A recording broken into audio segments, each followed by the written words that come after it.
Hello and welcome to another episode of Ask Cheeky. I'm Isaiah Henkel with Cheeky Scientist, and today's question comes from Me Na. Me says, can you kindly explain to me how to execute an informational interview?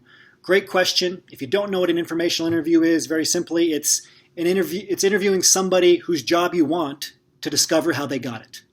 So again, you're interviewing someone whose job you want or you're interested in to discover how they got it, how they like it, and there's some key questions you want to ask.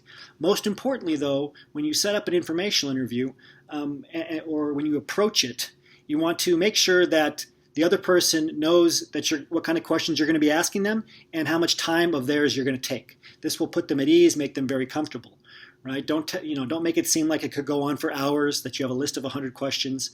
Instead, tell them how much time it's going to take. If it's your first informational interview with them, if it's a phone call or even a sit down, you might want to be thinking about 5 minutes for a phone call, maybe 15 minutes for a sit down. Don't ask for too much of a commitment. This will put them at ease, and then tell them the topics that you're going to talk about. I'll give you those topics in a second. And really just tell them it's going to be an informal conversation. If it's another industry professional, not a hiring manager or recruiter you're talking to, then it is an informational interview, and it should be approached as such. It's different than an interview. That being said, informational interviews often turn into actual interviews because you'll be asking them questions about the position.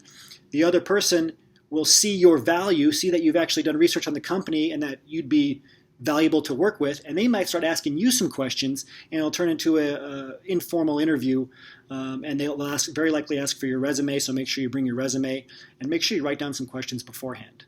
Again, not 100 questions, just a few questions. And your questions want to center on 5 different topics I've written down here, made a couple of notes. The first is on preparation.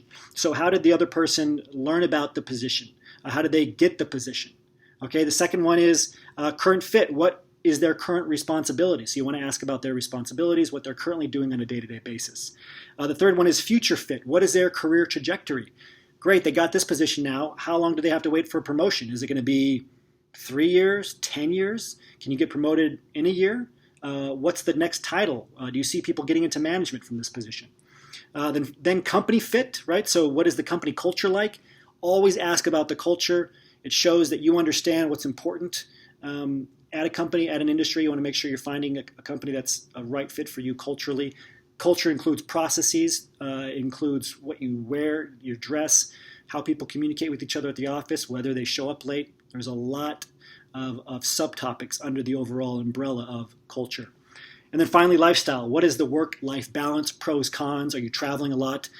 These are the questions you need to be asking for an informational interview. And again, don't try to make it this big formal thing. Make it relaxed. Tell them it's not going to take much time. You don't have a lot of questions. And approach it as a journalist, not as a lawyer. You're not grilling them with questions. Don't try to make them stay on track to answer all of your questions. Instead, ask questions and let the conversation go. Let the conversation go where they want to take it. Let them talk about what they're passionate about. Let them go off on tangents. So that takes us to the end of this episode. Until next time, remember your value as a PhD and start thinking and acting like a successful industry professional.